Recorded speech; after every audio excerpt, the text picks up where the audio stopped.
Alors, le rapport à l'argent a toujours été un très bon révélateur. Pour beaucoup de ceux qui se réclament de la foi d'Abraham, eh bien, gagner beaucoup d'argent, c'est une conséquence tout à fait logique, puisque cela fait partie des promesses de Dieu.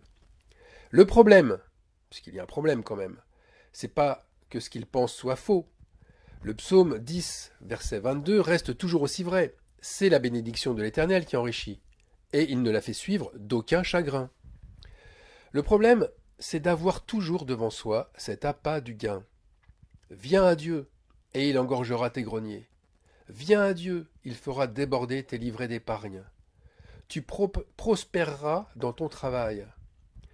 Eh bien, ces mots sont aujourd'hui de véritables slogans pour venir à la foi. Ces mots éveillent l'intérêt général, et puis ils suscitent beaucoup d'émotions fortes. Regardez tous ces nouveaux convertis qui viennent à l'Église parce qu'ils sont pauvres, ou parce qu'ils ont perdu énormément d'argent et qu'on leur a dit que Dieu paierait leurs dettes. Il n'est pas rare de voir des chrétiens se mettre à jouer à des jeux de hasard, ou de voir des chrétiens prier pour avoir les bons numéros à la loterie. Ils se lancent même dans des affaires de spéculation financière. J'y ai moi-même subi des déboires autrefois, en plaçant une grosse somme d'argent dans un placement boursier, et qui a fini par capoter. Les choses sont parfois plus subtiles. Certains créent un blog sur Internet, d'autres ouvrent une chaîne sur YouTube, un compte sur Instagram ou TikTok, pour soi-disant répandre la bonne nouvelle, l'évangile, mais ils cherchent à accroître leur nombre de vues. Car disons-le, le but dans tout cela, c'est l'argent facile. L'argent facile. Alors Dieu ne nous demande pas de nous intéresser à l'argent. Il souhaite avant tout que notre cœur se porte sur sa justice. Et alors, tout nous sera donné en plus. C'est lui, Dieu, qui à sa manière nous donnera ce dont nous avons besoin. C'est lui notre rémunérateur, notre pourvoyeur. Si nous nous préoccupons de l'argent, mais alors nous empêchons Dieu d'agir comme il le souhaite. Et nous nous rendons indisponibles pour les autres. Alors l'argent, est-il à notre service ou sommes-nous au service de l'argent? Si j'ai à choisir entre d'une part un travail 4 fois mieux rémunéré ailleurs, une vie plus aisée dans une autre ville, plus éloignée, ou d'autre part si j'ai à choisir avec un travail dont le salaire est moindre, mais par contre c'est plus proche de mes frères et de mes sœurs de foi qui ont besoin de moi, alors que vais-je choisir? Eh bien la question se résume à de qui suis-je le serviteur? Bien sûr, je pourrais répondre qu'avec beaucoup d'argent, eh bien, je pourrais envoyer une somme tous les mois et aider mes frères dans le besoin. Mais l'argent répond-il à tout? Par exemple, mon père, seul, malade, handicapé et âgé, n'a-t-il pas besoin plus de ma présence que d'un soutien financier? Une chose est sûre, notre bien-être dépend du bien-être des autres.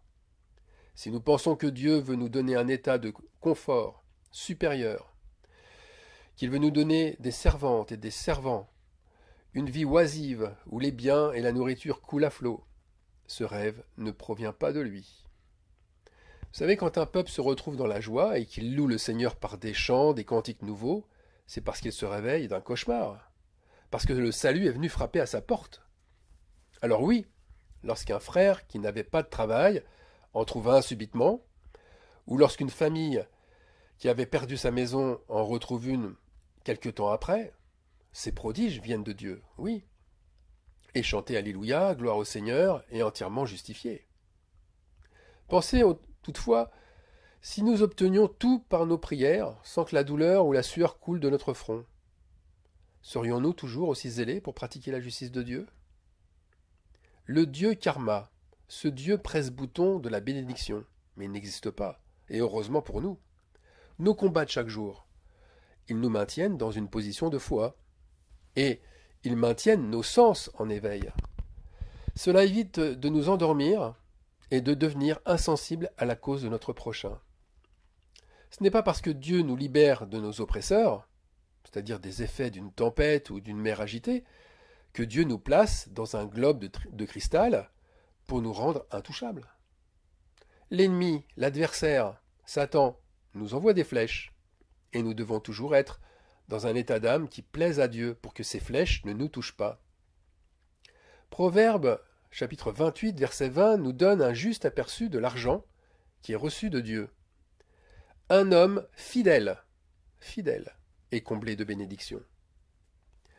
Voyez, le chemin de la bénédiction n'est pas l'argent facile, c'est la fidélité. Et d'ailleurs, qui détermine que nous sommes fidèles, sinon Dieu lui-même? La fidélité renvoie nécessairement à un temps relativement long, à des épreuves passées avec succès, à des tentations vaincues. Dieu nous passe au crible, comme les grains, pour que nous devenions saints. Et c'est lui qui évalue nos bénédictions. Par contre, nous ne devons pas tomber dans un autre excès, celui de passer son temps à examiner ses péchés. La foi, c'est une foi agissante. C'est l'amour que nous avons les uns pour les autres qui couvre une multitude de péchés. Alors, si nous devons être dans un excès, c'est bien dans celui de se préoccuper du bien-être de nos proches et celui de nos frères et sœurs. Ce commandement que nous avons dans le cœur est bien le premier. Aime ton prochain comme toi-même. C'est ainsi que tu accompliras la justice de Dieu. L'apôtre Paul écrit qu'il se plaît dans la disette comme dans l'abondance. Il écrit qu'il a appris en ayant faim comme en étant rassasié et que sa condition est secondaire. C'est Philippiens chapitre 4 verset 12. Or, quand une disette arrive, est-ce que on ne loue pas le Seigneur en le suppliant de venir à notre secours? Mais ainsi, sommes-nous vraiment dans la paix et la joie? Ne sommes-nous pas en train de nous leurrer nous-mêmes en priant que cette disette soit la plus courte possible? Maintenant, je connais bien peu de pasteurs qui mettraient ce proverbe biblique à l'entrée de leur bâtiment d'église. Ils le verraient plutôt comme le nombre 17, une sorte de scandale, doublé d'une malédiction. Proverbe chapitre 21 verset 17. Celui qui aime la joie reste dans l'indigence, c'est-à-dire la pauvreté. Et celui qui aime le vin et l'huile ne s'enrichit pas. Eux, ces dirigeants, ils ont besoin d'un salaire. Ils ont les dîmes et les offrandes à récupérer. Comment peuvent-ils alors annoncer la vérité?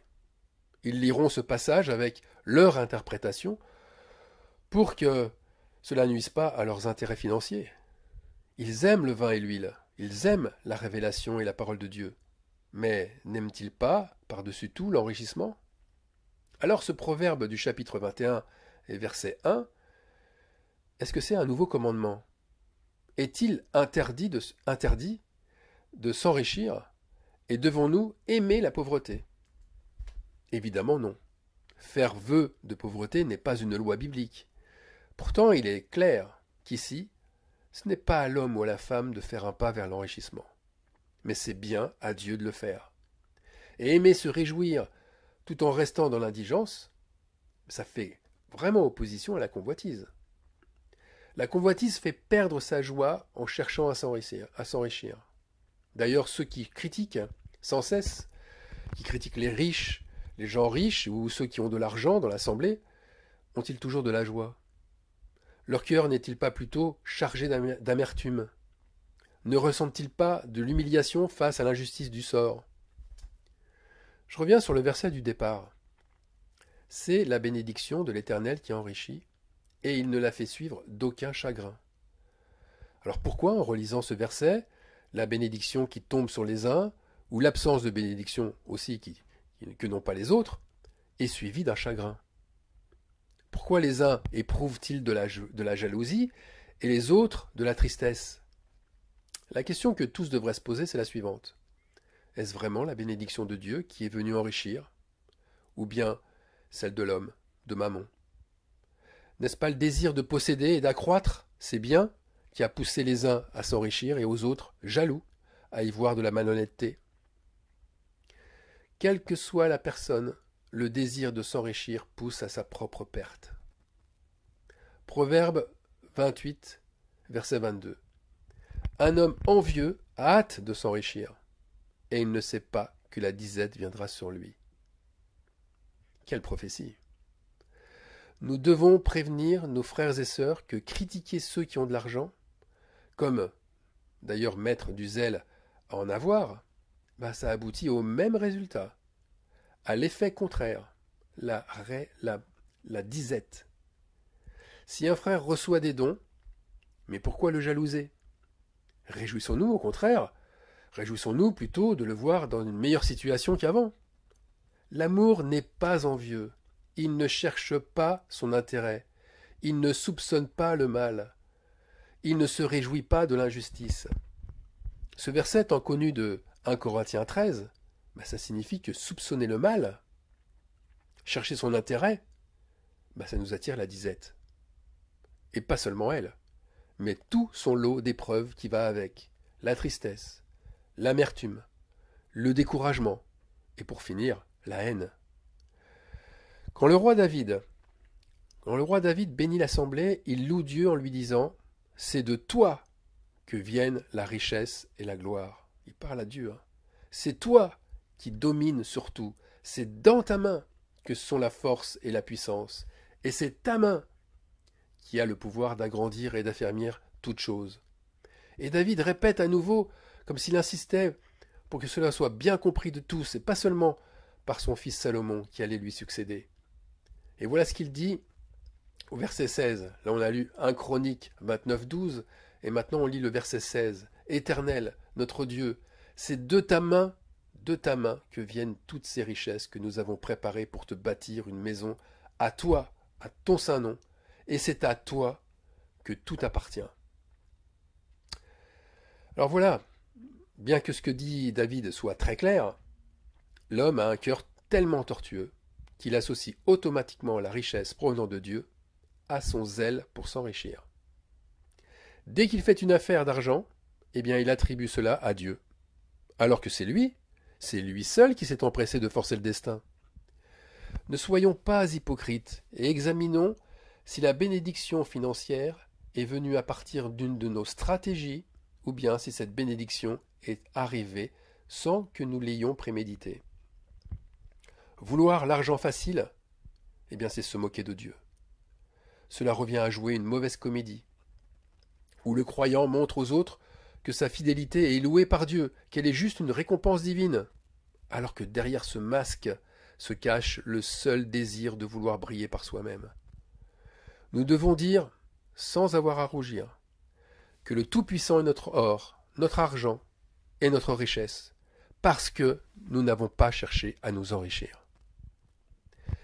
Josaphat, roi de Juda, il a vu ses navires être détruits juste avant d'emprunter la route de l'or. Avait-il besoin d'un signe supplémentaire pour être convaincu que ce n'était pas la voie que Dieu choisit?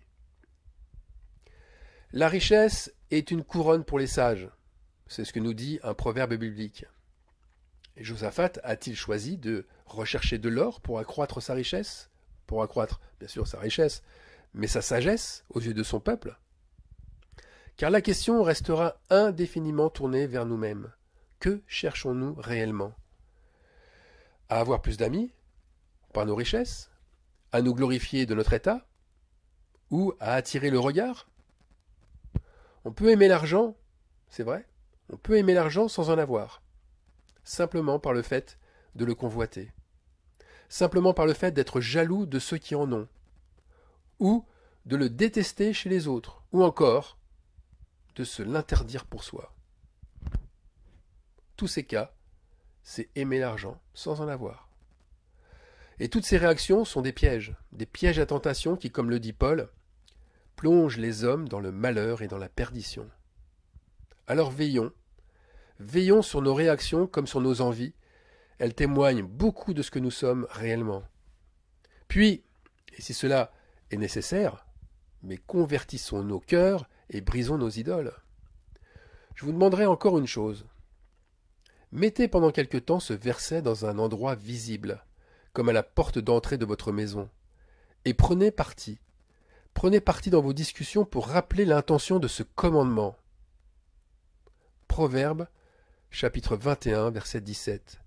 Celui qui aime la joie reste dans l'indigence, la pauvreté. Celui qui aime le vin et l'huile ne s'enrichit pas. Amen.